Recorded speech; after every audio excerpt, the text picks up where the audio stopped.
धन्यवाद साथियों। कैसे हैं आप लोग? उम्मीद है आप लोग मस्त होंगे, व्यस्त होंगे, क्योंकि पिछले क्लास में होमवर्क ज़्यादा था, है ना। खेल कर आए हैं, इसीलिए हौसला भी बुलंद है।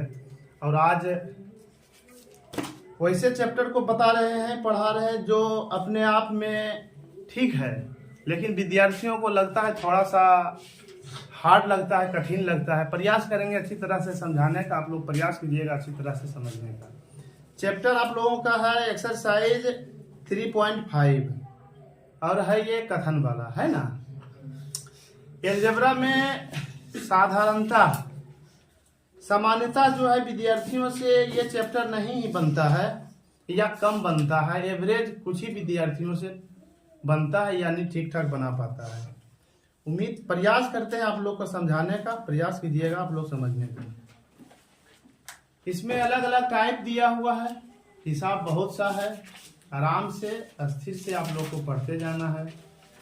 अगर समझने में दिक्कत हो, कैलकुलेशन में दिक्कत है, तो आप लोग YouTube पर जाकर algebra basic concept of algebra का डे 1, 2, 3, 4 अगर इतना देख लेते हैं तो कैलकुलेशन निश्चित रूप से सीख जाइएगा। बाकी समझिए यहाँ first number, question number first number जो है केवल जो है हिंट करते हैं, कैलकुलेशन आप लोगों को अपने से कर लेना है, घर में कर लेना है। फर्स्ट है, कह रहा है कि दो संख्याओं का अनुपात 5:6 है। दो संख्याओं का अनुपात क्या है? 5:6 है। यदि प्रत्येक संख्या से 8 घटा दिया जाए तो उनका अनुपात 4:5 हो जाता है। संख्या ज्ञात करना है। चूंकि आप लोग पढ़ रहे हैं दो चर वाले रैखिक समीकरण, इसमें चर राशियां होते हैं दो संख्या है, क्या मानेंगे? माना कि पहली संख्या बराबर x एंड दूसरी संख्या बराबर y। अकॉर्डिंग बाई क्वेश्चन, प्रश्नानुसार क्या हो जाएगा? अकॉर्डिंग बाई क्वेश्चन यानी प्रश्नानुसार। प्रश्न यही है ना, दो संख्याओं का अनुपात 5:6 है, यानी दो संख्या कुछ भी है, मान लिया जाए कि एक 25 है और दूसरा 30 है, तो एक संख्या पहली संख्या को 25 माने, दूसरी संख्या को 30 माने, तो दोनों का अनुपात करेंगे 5×5 = 25, 6×5 = 30, 5/6 हो जाएगा। तब तो ये बोल सकते हो कि सर एक यही आंसर हो जाएगा, वो 25 हो जाएगा, एक 30 हो जाएगा। नहीं, इससे कैसे होगा? ये भी हो सकता है ना कि एक 35 हो सकता है, दूसरा 42 हो सकता है, इसका भी तो अनुपात 7×5 = 35, 7×7 = 42, 5:6 ही आएगा, है ना। तो इस तरह से जो है कैसे हम डायरेक्ट मान सकते हैं? उस तरह से डायरेक्ट किसी संख्या को मान नहीं सकते, लिख नहीं सकते, वो आंसर नहीं हो सकता है।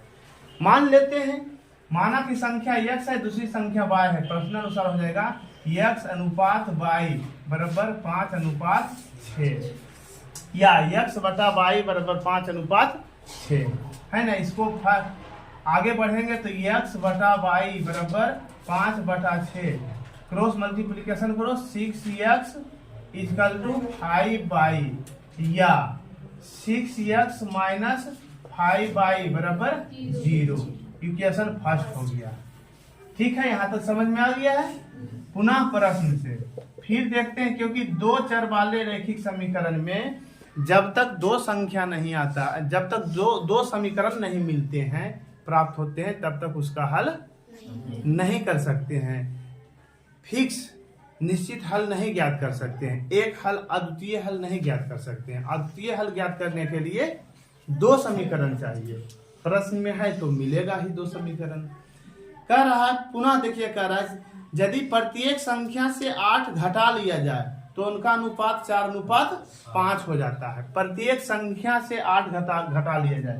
पुनः प्रश्न से x में से 8 घटा दिया, y में से 8 घटा दिया, तब जो है ये हो जाता है कितना? 4:5 यानी 4/5। यही है ना? हाँ, यही है। अब इसको क्रॉस मल्टीप्लिकेशन कीजिए, 5x - 40 बराबर 4/5 माइनस 32, सही है ना।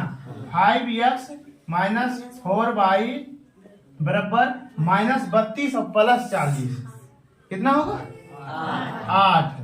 इक्वेशन हो गया फर्स्ट, सेकेंड। इक्वेशन फर्स्ट और सेकेंड को जब हल करेंगे तो निश्चित रूप से इसका जो मान आएगा वह अंततः संख्या ही होगा, वो वास्तव में होगा, है ना, वो सही होगा। कोई दिक्कत यहाँ तो समझ में आ गया है। प्रयास कीजिए आप लोग लिखते जाने का, समझाते जाते हैं भी, आप लोग लिखते भी जाइए। मौका उतारने के लिए नहीं देंगे, समय लगेगा, है ना। या तो फिर बाद में भी लिख सकते हैं, यूट्यूब पर छोड़ देंगे। देखिए अगला क्वेश्चन है, समझिए, कुछ मौका देंगे, है ना। कह दो संख्याओं का जोड़ 16 है।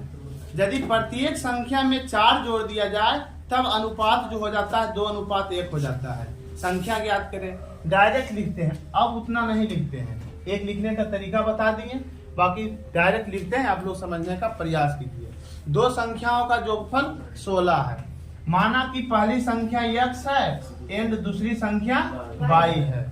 जोगफल अकॉर्डिंग बाय क्वेश्चन, जोगफल कह रहा है कितना 16 है। किताब अपने पास रखिए सभी विद्यार्थी। जोगफल 16 है, x प्लस y बराबर 16। इक्वेशन फर्स्ट हो गया। एंड पुनः जो है प्रश्न से चलेंगे। पुनः प्रश्न से क्या कर रहा है, प्रत्येक संख्या में 4 जोड़ दिया जाए तो अनुपात 2:1 हो जाता है। प्रत्येक संख्या में 4 जोड़ देना है, x में भी 4 जोड़ देना है, y में भी 4 जोड़ देना है, तब 2:1 हो जाता है, यानी 2/1 हो जाता है। इसको हल करेंगे या क्या हो जाएगा, x प्लस 4 बराबर 2y प्लस 8, या x माइनस 2y बराबर 8 में से 4 जाएगा तो 4। इक्वेशन हो जाएगा सेकेंड। जब दोनों को हल करेंगे निश्चित रूप से हमारा आंसर या संख्या हाजिर हो जाएगा। क्या कोई दिक्कत, समझ में आया। अगला प्रश्न है, दो धनात्मक संख्याओं का अंतर 3 है। प्रत्येक संख्या में 3 घटाया जाए तो उनका अनुपात 2:1 हो जाता है। संख्या ज्ञात करें। देखिए विद्यार्थी समझिए, यहाँ पर दो धनात्मक संख्याओं का अंतर 3 है। यहाँ पर थोड़ा सा समझना है। माना कि बड़ी संख्या बराबर x एंड छोटी संख्या बराबर y। बड़ी छोटी मानेंगे, अगर एक मान लेंगे दूसरा मान लेंगे, कौन बड़ा होगा कौन छोटा होगा ये पता होना चाहिए। क्यों, अंतर 3 है। अंतर 3 है, इसका मतलब बड़ी संख्या घटाओ छोटी संख्या बराबर 3। अगर छोटी संख्या घटाओ बड़ी संख्या करेंगे तब आएगा -3, होगा ना। अब लिखेंगे प्रश्न से। अब प्रश्न से x माइनस y बराबर 3। इक्वेशन फर्स्ट, अंतर 3 है ना। प्रत्येक संख्या में 3 घटा दिया जाए तो अनुपात 2:1 हो जाता है। प्रत्येक संख्या में 3 घटा दें, x में से भी 3 घटा दे, y में से 3 घटा दे, लिख देंगे पुनः प्रश्न से, है ना। पुनः प्रश्न से x में से 3 घटाए, y में से भी 3 घटाए, 2/1 हो जाता है। इसको हल करेंगे समीकरण 2 बन जाएगा। इसी तरह तो सब हिसाब बता रहे हैं। क्या कोई दिक्कत, आगे बढ़ते हैं। दो संख्याओं का अनुपात 3:5 है। प्रत्येक संख्या में 5 घटाने पर अनुपात 2:1 हो जाता है। दो संख्याओं का अनुपात 3:5 है। फर्स्ट जैसा है, सेम है, तो 4 नंबर जो हो जाएगा सेम एज क्वेश्चन नंबर 1, है ना। क्वेश्चन नंबर 1 जैसा बन जाएगा। कोई दिक्कत। पांचवा, दो संख्याओं का अनुपात 3:4 है। प्रत्येक संख्या में 8 जोड़ दिया जाए इतना हो जाता है। ये भी जो है सिर्फ इसी का जैसा हो जाएगा। इसमें विशेष दिमाग लगाने की जरूरत नहीं है। आप लोग अपने से प्रयास कीजिएगा। ये सब आप लोगों के लिए होमवर्क जा रहा है। देखिए आगे जो है कह रहा है टाइप 2, भाड़ों और कीमतों पर आधारित प्रश्न। भाड़ों और कीमत, इस पर आधारित प्रश्न है। ए और बी की मासिक आयों का अनुपात 4:5 है। यदि प्रत्येक मासिक खर्चों का अनुपात प्रत्येक उनके मासिक खर्चों का अनुपात 7:5 है। यदि प्रत्येक की बचत 3,000 रुपया हो तो प्रति महीना हो तो प्रत्येक की मासिक आय ज्ञात करें। 6 नंबर देखिए, ध्यान से समझिए, समझने का है, समझने का ये चीज है। दो व्यक्ति है ए और बी। सारा विद्यार्थी देख रहे थे। ऋतुराज देखो इधर, तुम ज्यादा करके नीचे देखते हो, ध्यान इधर रहता है। हाँ, इधर आंख भी होना चाहिए, है ना। दो व्यक्ति है ए और बी, कमाता है और खर्च करता है। कमाने का अनुपात दिया हुआ है, खर्च का अनुपात दिया हुआ है। सबसे पहले मानते हैं फिर समझाते हैं। माना कि ए व्यक्ति का ए का मासिक आय बराबर X रुपया। माना कि ए की मासिक आय बराबर X रुपया एंड बी की मासिक आय बराबर Y रुपया। कोई व्यक्ति कमाता है 300 रुपये एक कमाता है। अगर ए 300 रुपये कमाता, बी जो है 200 रुपया कमाता, तो इसका अनुपात क्या होता?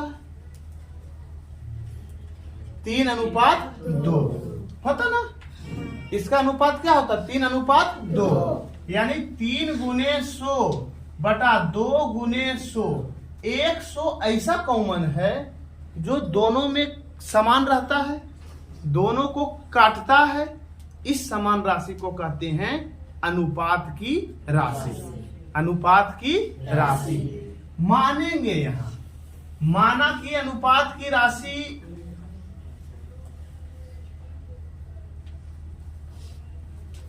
ये जो लिखे हैं ना, थोड़ा सा जटिल हो जाएगा। इसको सरल करने के लिए मान लेंगे। माना कि अनुपात की राशि बराबर X। फिर से इसको समझिए। ए की मासिक आय बराबर ऊपर नहीं लिखना है, लिख लेना है। माना कि आय के लिए, फिर से इसको लिखिए, ज्यादा जटिल हो जाएगा वैसे। माना कि आय के लिए अनुपात की राशि बराबर X। आय के लिए अनुपात की राशि बराबर X। ठीक, तो देखो, ए व्यक्ति था, हम बोले थे 300 रुपया कमाता है, बी व्यक्ति है 200 रुपया कमाता है। अनुपात करेंगे तो जाएगा 3 × 100 बटा 2 × 100। अनुपात की राशि यहाँ 100 है। यहाँ अनुपात की राशि क्या है? 100 जो आया, जो मिटाए यहाँ, उसी को कहते हैं अनुपात की राशि। अगर अनुपात की राशि X है तो यहाँ भी X लिखाएगा, यहाँ भी X लिखाएगा, दिखाएगा ना। अगर अनुपात की राशि X होता तो दोनों जगह दिखाता। अब जो है, माना कि आय के लिए अनुपात की राशि X है, तो ए की आय बराबर क्या हो जाएगा? क्योंकि दिया हुआ है प्रश्न में कि आयों का अनुपात 4:5 है, 5:4 है। आयों का अनुपात 5:4 है। आय का अनुपात कितना है? 5:4। अनुपात की राशि माने X, तो यहाँ भी X होगा, यहाँ भी होगा। ये जो निकलेगा, ये क्या निकलेगा? आय निकलेगा, निकलेगा ना। जैसा कि अभी समझाएं, तब हो जाएगा ए की आय बराबर 5X एंड बी की आय बराबर 4X। अब फिर समझिए, व्यक्ति खर्च करता है, ए खर्च करता है, बी खर्च करता है। खर्च करने का अनुपात जो दिया हुआ है 7:5। खर्च करने का अनुपात क्या दिया हुआ है? 7:5। देखो, मान लिया जाए तुम कमाते हो 300 रुपया, है ना, और जो है ये बी कमाता है, ये आय हो गया 200 रुपया। खर्च करने का अनुपात जो है 5:7 वहां दिया हुआ है कुछ, ये खर्च करता कितना, ये 200 रुपया खर्च करता है और ये खर्च करता है 150 रुपया, ये खर्च हो गया। तब अनुपात क्या होगा, खर्च का अनुपात 10 10 5 का 20 और 5 15 होगा ना, 4:3। इसमें क्या देखें, 200/150 में क्या देखें, 50, 4 गुने 50, 3 गुने 50। 50 जो है सेम राशि है जो दोनों के लिए कॉमन है, दोनों के लिए कॉमन है। इसी सेम राशि को कहते हैं, इस 50 को कहते हैं व्यय, व्यय का अनुपात, व्यय का अनुपात यानी खर्च का अनुपात। इस 50 रुपया को कहते हैं खर्च का अनुपात। अगर खर्च का अनुपात दिया रहे या कुछ मानेंगे तो इसी के लिए होगा या इसी के लिए होगा कि दोनों के लिए होगा, दोनों के लिए होगा। तब हो जाएगा, अगर 50 है तो 50 एक रोम हो जाएगा, 50 एक रोम हो जाएगा, फिर उतना चलाता है ना।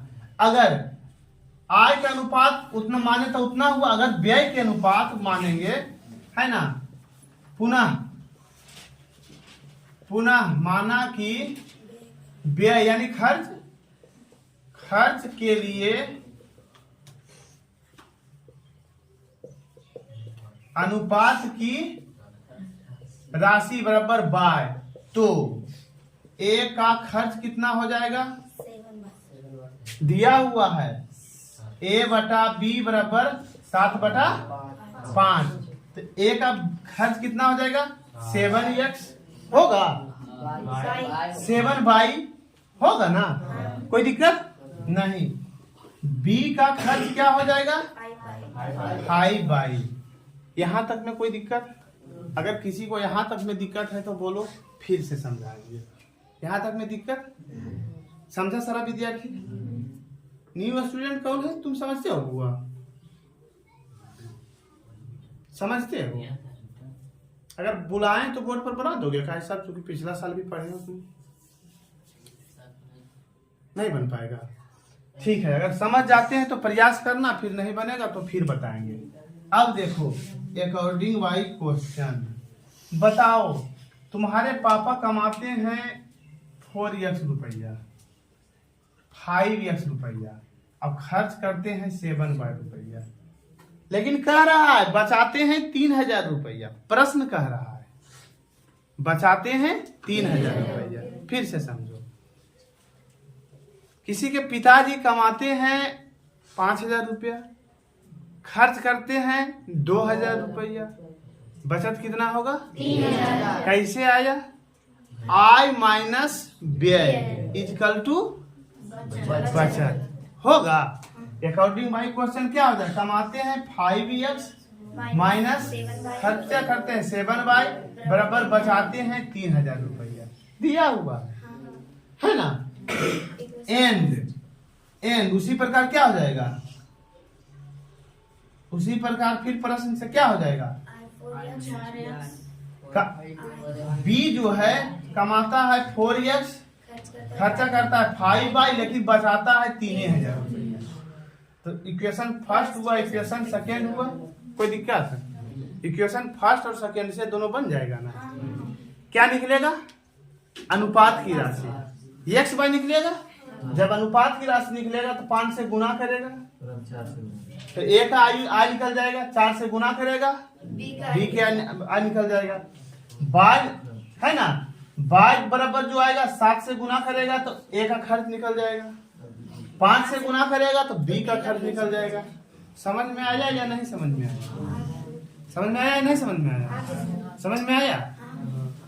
उतारोगे कि मिटा दे, ऐसा करो उतार लो थोड़ा सा, बस 30 सेकेंड के लिए समय।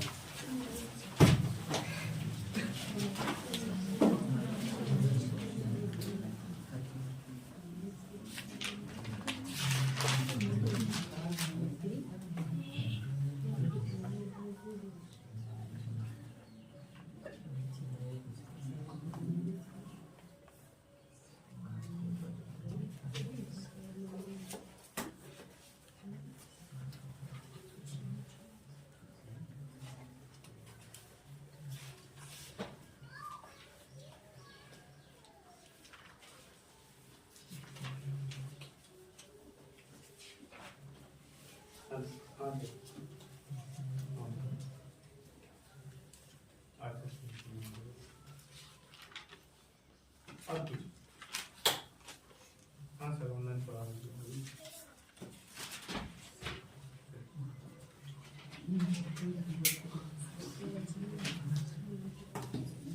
उतार रही हैं आप लोग।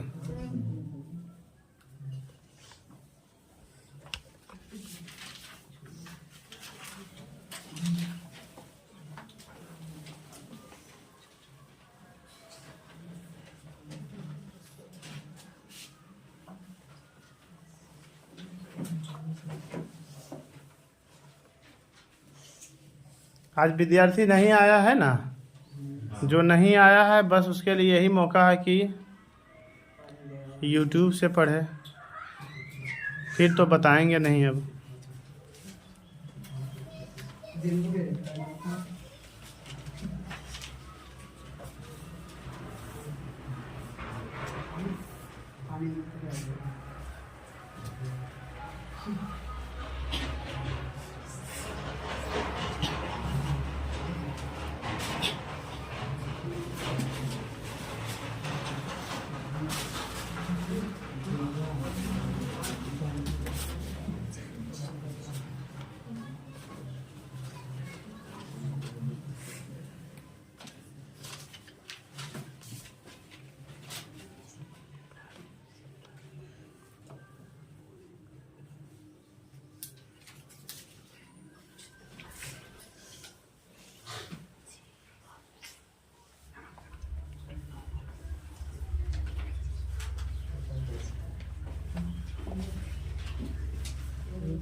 चलिए मिटाते हैं, है ना।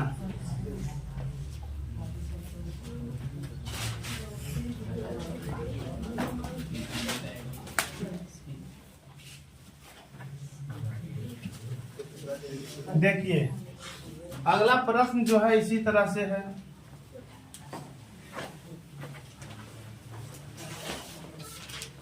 ध्यान दीजिए, कह रहा एक स्कूटर के भाड़े में नियत भाड़ा और किलोमीटर में तय की गई दूरी के भाड़े जुड़े हैं। यदि कोई व्यक्ति 12 किलोमीटर चलकर 45 रुपया और 20 किलोमीटर चलकर 73 रुपया भाड़े देता है तो इस कथन को युगपत समीकरण के रूप में व्यक्त करें और इसे स्कूटर का नियत भाड़ा एवं प्रति किलोमीटर भाड़ा ज्ञात करें। देखिए इस तरह का क्वेश्चन रहे तो उसको कैसे हल करना है, क्वेश्चन का मतलब क्या है ये समझाते हैं। जैसे आप लोग अगर आते हैं यहाँ पढ़ने के लिए, दूसरा एग्जाम्पल लेते हैं फिर उस पर जाएंगे।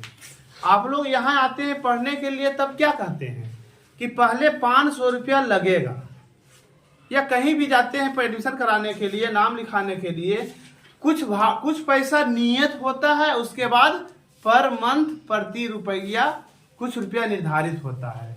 यहाँ अगर आते हैं पढ़ने के लिए तो सबसे पहले आप लोगों से 500 रुपया लगता है ना, स्कूल की बात कर रहे हैं। उसके बाद जो है मान लिया जाए कि 200 रुपया पर मंथ है और आप 5 महीना पढ़ते हैं, कितना पैसा देना होगा? पहले तो 500 रुपया लग जाएगा, ये फिक्स। ये जो फिक्स है इसको कहते हैं नियत भाड़ा, नहीं यहाँ पर जो है कह सकते हैं नियत फीस। ये फिक्स है, ये इतना लगेगा।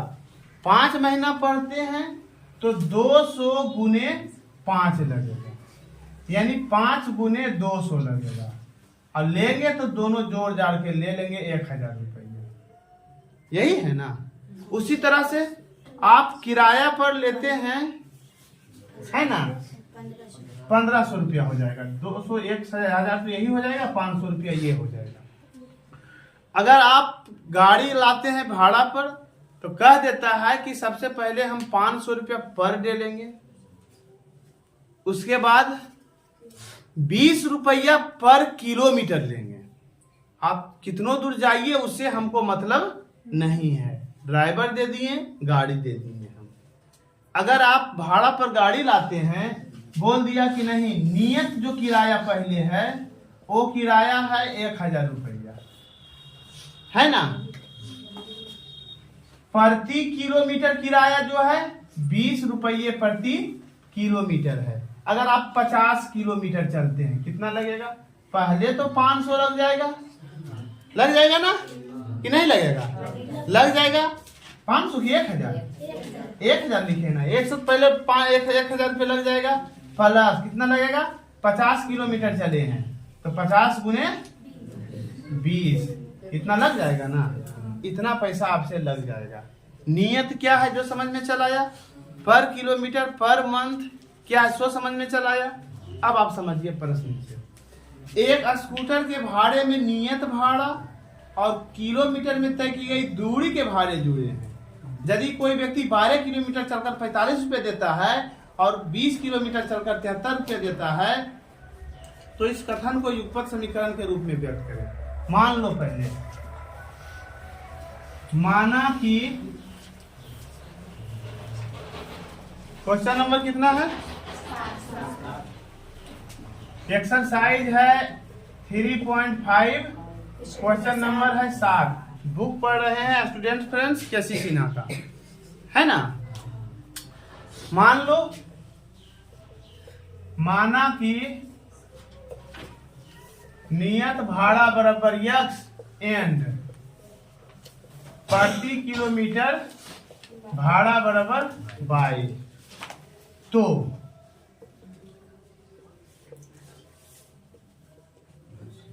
प्रथम कथनानुसार क्या हो जाएगा? प्रथम कथनानुसार क्या हो जाएगा? बोलो, अब आप लोग बोलिए। 12 किलोमीटर का 45 रुपए लगता है, पहले तो 100 रुपये लग जाएगा। 12 किलोमीटर चला तो 12 बाय लगेगा, एक किलोमीटर का 22 रुपया, तो 12 किलोमीटर का 12 गुने बाय होगा ना, लग गया। दोनों मिला के देता है 45 रुपया, यही है ना।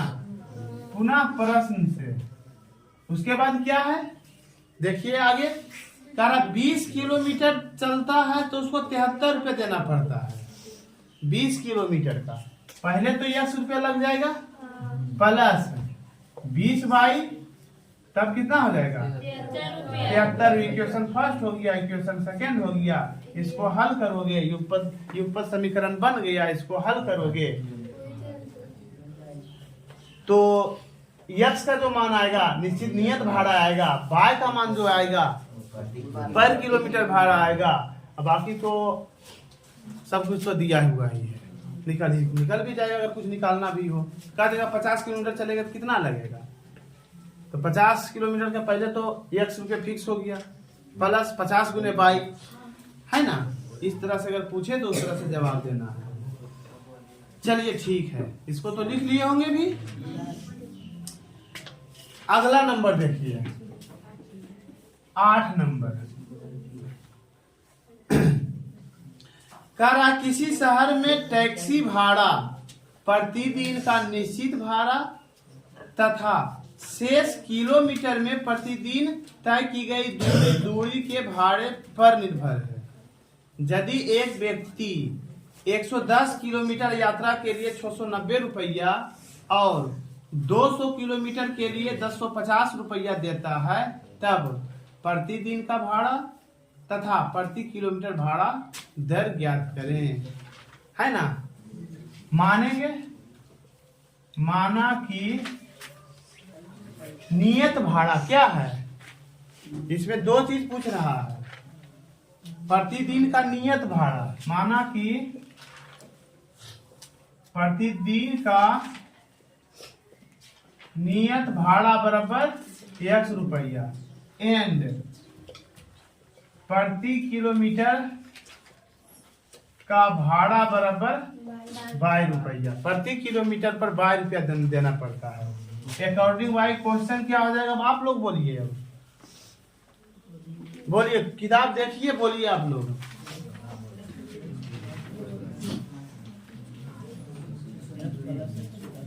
एक 110 किलोमीटर की यात्रा के लिए 690 रुपया देता है। हाँ ठीक है, x प्लस 110 बाई बराबर 690 इक्वेशन फर्स्ट हो जाएगा। एंड उसी प्रकार क्या हो जाएगा, x प्लस 200 बाई 1050। इक्वेशन 1 और 2 को हल कीजिएगा तो मान निकल जाएगा या नहीं निकलेगा? निकल जाएगा ना। 8 नंबर बता दिए। 9 नंबर कह रहा है एक कॉलेज के छात्रावास में खर्च का एक भाग नियत है, शेष इस पर निर्भर करता है कि छात्र ने मेस में महीने में कितने दिनों का भोजन लिया है। छात्र एक 25 दिन भोजन करता है, 1750 रुपया देता है। बोलिए आप लोग, मौखिक बोलिए, क्वेश्चन क्या बनेगा, इक्वेशन क्या बनेगा? x प्लस 25 बाई बराबर 1750। 28 दिन के लिए 1900 रुपया देता है। x प्लस 28 बाई बराबर 1900। हल करेंगे, नियत भी निकल जाएगा, प्रत्येक दिन का भी निकल जाएगा, है ना। क्या कोई दिक्कत है इसमें? नहीं ना। चलिए आगे बढ़ते हैं। एक छात्रावास के मासिक व्यय का एक भाग नियत है, शेष इस पर निर्भर है कि छात्र ने कितने दिन भोजन लिया है। 20 दिनों के लिए 1000 रुपया, जबकि 26 दिनों के लिए 1180 रुपये अदा करने पड़ते हैं। बन जाएगा इसी तरह से, बन जाएगा ना। चलिए ठीक है। क्या? अच्छा ठीक है। 10, 11 दो हिसाब और बताते हैं। ठीक, किसी परिवार का मासिक खर्च, घर का नियत मासिक किराया, घर में मेस में खाने की संख्या पर निर्भर है। 2 आदमियों के लिए कुल मासिक खर्च इतना रुपया, 5 आदमियों के लिए इतना रुपया है। घर का किराया और प्रति व्यक्ति किराया महीना ज्ञात कीजिए। इसी तरह से हो जाएगा। दिक्कत है? नहीं। किसी शहर में कार के किराया के भाड़ा एक नियत भाड़े थे कि दूरी के भाड़े पर 13 किलोमीटर कितना रुपए, 18 किलोमीटर के लिए 131 रुपये दिए जाते हैं। किसी व्यक्ति को 25 किलोमीटर की यात्रा के कितने भाड़ा देना पड़ेंगे? 25 किलोमीटर की यात्रा करना पड़ेगा। तो 11 नंबर। 9 और 10 सेम जो है उसी के जैसा है ना। 11 नंबर क्या कह रहा है, बना देते हैं। क्या वो कह रहा है, किसी शहर में कार के किराए का भाड़ा एक नियत भाड़े होते की दूरी के भाड़े पर निर्भर है। माना कि क्या है, नियत भाड़ा बराबर x रुपया एंड प्रति किलोमीटर भाड़ा बराबर y रुपया। तो अकॉर्डिंग बाई क्वेश्चन क्या हो जाएगा, x प्लस 13 किलोमीटर के 96 रुपये देना पड़ता है। x प्लस 13 बाई बराबर 96 एंड क्या हो जाएगा, x प्लस 18 बाई बराबर 131। इतना। अब देखो लिखेंगे फ्रॉम इक्वेशन फर्स्ट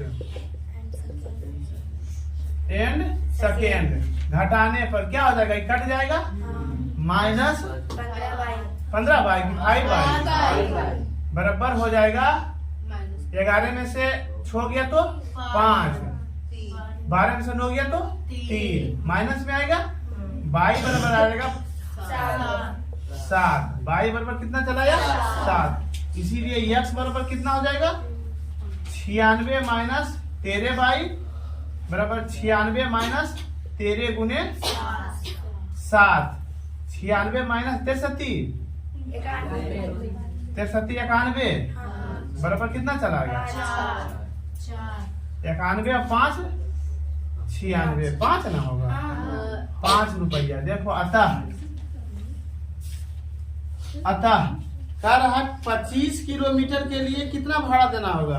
अतः 25 किलोमीटर के लिए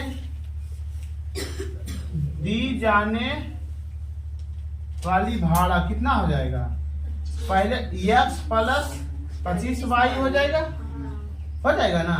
एक्स बराबर कितना आया 5 प्लस 25 गुने 7, 5 प्लस 25 सते